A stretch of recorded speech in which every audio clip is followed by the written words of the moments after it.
Terima kasih Anda masih bersama kami dalam program podcast TV Show TV Muhammadiyah Ngobrol Sering Tanpa Boring, cuma di sini tempatnya. Ini bagi pemirsa TV yang baru bergabung, saya mau ngasih tahu kalau hari ini tuh kita sedang membahas tentang pilah sampah. Kenapa sih ini jadi masalah krusial? Karena nggak bisa dipungkiri lingkungan kita tuh semakin buruk.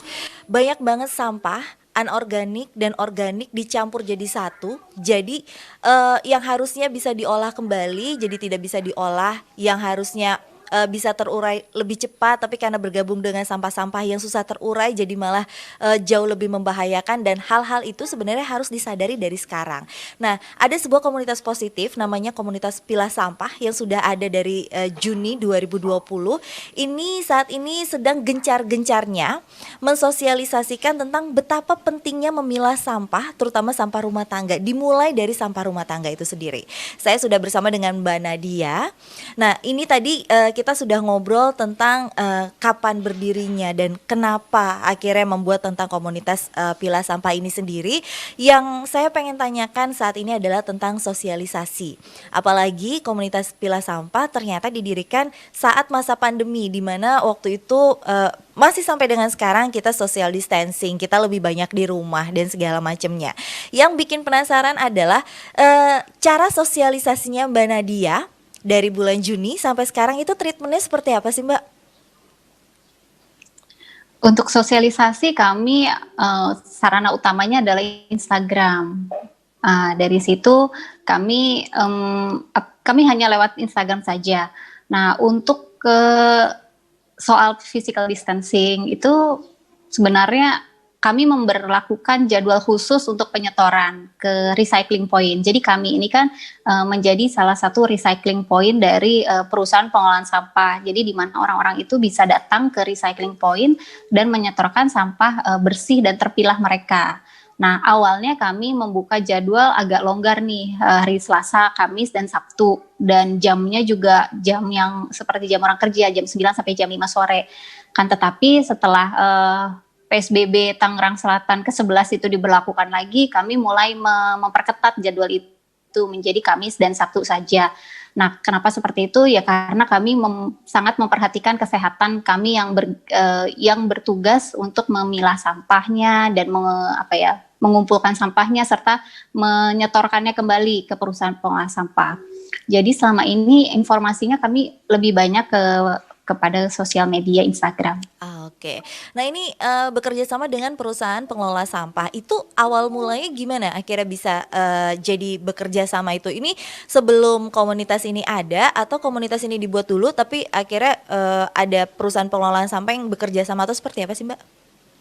Oh iya, kami ketika berdiri pertama kali kami belum bekerja sama dengan pihak perusahaan atau pihak ketiga yang yang secara resmi gitu, yang bergerak di pengolahan sampah. Kami biasanya menyetorkannya ke bank sampah yang ada di sekitar. Nah, tapi karena banyaknya jenis sampah yang kami terima dan banyaknya orang yang juga menyetorkan ke kami merasa perlu nih kami menggandeng atau berkolaborasi, mengajak kerjasama secara resmi kepada pihak yang bisa mengolah sampah dan mereka punya kelebihan bisa pick up ke rumah, ke tempat kami, seperti itu. Jadi saya melakukan banyak sekali riset untuk perusahaan-perusahaan pengolahan sampah, terus sampah anorganik, sampah elektronik, minyak jelantah gitu. Jadi kami betul-betul cari perusahaan yang transparan dalam pengolahan sampahnya. Kami mencari perusahaan yang memang bertanggung jawab dan bisa jadi orang itu bisa trust gitu kepada kami karena kami sudah bekerja sama secara resmi kepada mereka. Nah, di awal kami juga berusaha membuat itu pendekatan atau kerjasama secara resmi kepada 3 pihak tersebut dan alhamdulillah semuanya berhasil. Jadi sekarang komunitas pilah sampah itu sudah menjadi agen resmi atau recycling point resmi dari perusahaan-perusahaan tersebut. Oke, nah ini dari tadi kita ngebahas tentang recycling pointnya itu sendiri. Kan Mbak Nadia tuh berarti wilayahnya di Tangerang Selatan ya, betul ya? Iya. Nah, ngomongin tentang recycle pointnya itu sendiri hanya ada di titiknya tempat Mbak Nadia atau ada di beberapa titik? Nah, kalau misalnya ada di beberapa titik, itu di mana aja Mbak? Boleh dikasih tahu nggak? Kalau untuk titik lain recycling point ada di Jakarta, Depok, Bogor, dan di Tangerang Selatan. Nah, yang menentukan titik recycling point adalah si perusahaan tersebut. Jadi komunitas pilah sampah istilahnya mendaftar menjadi recycling point untuk area Tangerang Selatan karena memang belum ada seperti itu. Oh, seperti itu. Oke, oke. Nah, ini ngomongin tentang di recycling point tadi juga saya sempat Mbak Nadia sempat nyinggung kadang-kadang Mbak Nadia juga ikut memilah sampah terlebih dahulu yang ada di sana. Itu memang biasanya orang-orang yang menyetor ke recycling point itu mereka udah dalam keadaan memang udah terpilah-pilah atau memang ada sebagian yang masih tercampur terus akhirnya dibantu untuk memilah di sana atau seperti apa? Iya, jadi edukasi kami di awal di media sosial bahwa sampah yang disetorkan kepada kami harus dalam keadaan bersih dan terpilah. Kenapa harus bersih? Karena biasanya untuk menyetorkan sampah itu kan ada jadwalnya. Kalau ke kami itu dijadwalkannya ya hari Kamis dan Sabtu. Jadi di luar hari itu kan mereka harus menumpuk atau menyimpan sampah anorganik mereka di rumah dulu nih. Nah, jadi kami sebenarnya menyarankan kepada teman pemilah, itu istilah follower kami menyarankan kepada teman pemilah untuk membersihkan karena sebenarnya itu untuk kepentingan mereka sendiri supaya ketika mereka menyimpan di rumah itu tidak merasa jijik gitu kalau sudah agak lama tidak disetor, atau supaya orang rumahnya itu tidak banyak komplain gitu, karena itu kan bisa mengundang bau, mengundang hewan-hewan yang tidak diinginkan masuk ke rumah. Nah, jadi dalam keadaan bersih karena kepentingannya sebenarnya adalah jadwal penyetoran mau ke komunitas pilah sampah atau ke bank sampah lain atau ke pihak-pihak lain itu biasanya ada jadwalnya dan harus menunggu. Kalau kita ke tempat sampah di depan rumah kan tidak ada jadwalnya, Mbak. Kita bisa setiap hari buang kapan saja. Nah, tapi kalau biasanya nih ke pihak-pihak yang bisa melanjutkan proses daur ulangnya atau proses pengelolaannya itu ada jadwalnya. Nah, disitulah pentingnya membersihkan. Nah, terus yang kedua terpilah. Kenapa? Karena sampai sekarang sebenarnya belum ada satu pihak yang menerima semua jenis material dari sampah daur ulang.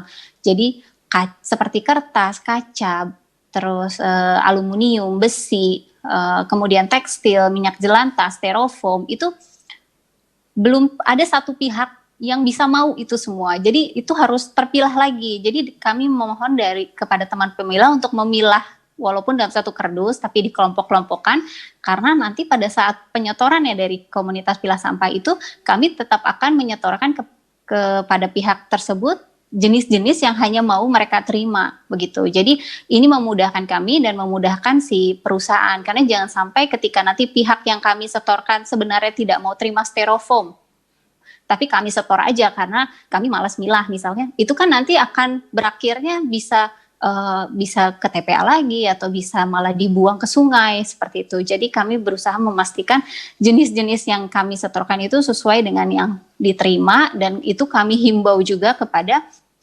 teman pemilah. Dan Mbak, sebenarnya dalam peraturan yang ada di Indonesia, proses pemilahan sampah itu dilakukan dari sumber. Sumber itu bisa dari rumah, bisa dari pasar, bisa dari komersil, sekolah gitu. Jadi sebenarnya setiap produsen sampah, yaitu kita bertanggung jawab terhadap pemilahan dari rumah.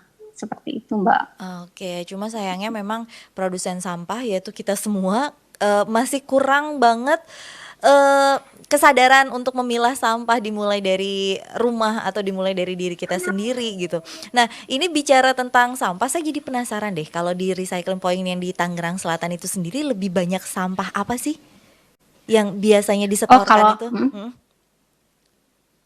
Kalau kami menerimanya kan jenis sampah daur ulang. Nah, Mbak, sebenarnya tuh ada banyak jenis sampah yang diproduksi dari rumah itu bisa didaur ulang. Ada lebih dari 40 jenis.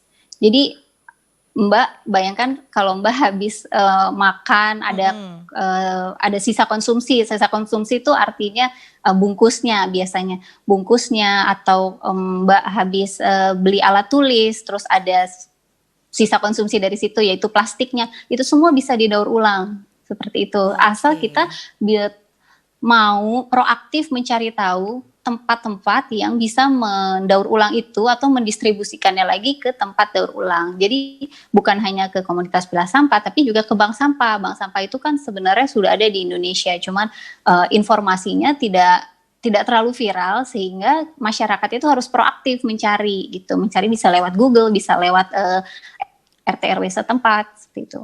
Jadi balik lagi sebenarnya tinggal gimana kita mau atau enggak gitu. Harus mau sih kalau untuk saat ini ya, nggak boleh bilang nggak mau lagi. Karena kalau misalnya semakin kita bilang ya udahlah yang lain aja kayak gitu, sementara kita masih berbuat hal yang sama gitu, nimbun sampah, nyatuin sampah, ya nggak akan selesai-selesai juga masalah lingkungan kita gitu. Dan bener juga gitu kata Mbak Nadia. Kadang-kadang orang sudah buang sampah di rumahnya dicampur, terus abis itu buang lagi ke sungai, dan itu akhirnya menimbulkan lagi permasalahan baru, dan itu pasti yang tidak diharapkan oleh salah satunya adalah oleh komunitas pilah sampah. Nah ini ngomongin tentang teman pemilah tadi, nama dari followers di komunitas teman sampah pilah sampah. Kalau boleh dikasih tahu gitu, sampai dengan saat ini teman pemilah udah ada berapa banyak sih? Dan dari area mana aja mereka tuh? Kalau teman pemilah dari Instagram itu sudah ada seribuan. Wow. Nah, untuk yang menyetorkan ke kami itu sebenarnya sih belum, tidak sampai segitu, karena kami kan di Instagram itu sifatnya juga ada edukasi. Kami ada misi edukasi yang nomor satu daripada sekedar menjadi recycling point. Kami berusaha mengedukasi atau memberikan informasi sebaik mungkin dan bersifat mengajak kepada teman pemilah untuk ayo kalian pilah sampah di rumah, kalian boleh kok kasih sampah terpilah kalian itu ke pemulung, ke pelapak di pinggir jalan, ke tukang rosok, ke bank sampah atau ke siapapun gitu. Tapi pastikan sampah itu tidak pertama tidak dicampur organik dan anorganik, dan tidak langsung dibuang ke ke tempat sampah di depan rumah seperti itu. Jadi kami berusaha malah menyediakan sebanyak-banyaknya informasi bank sampah atau komunitas atau perusahaan yang bisa membantu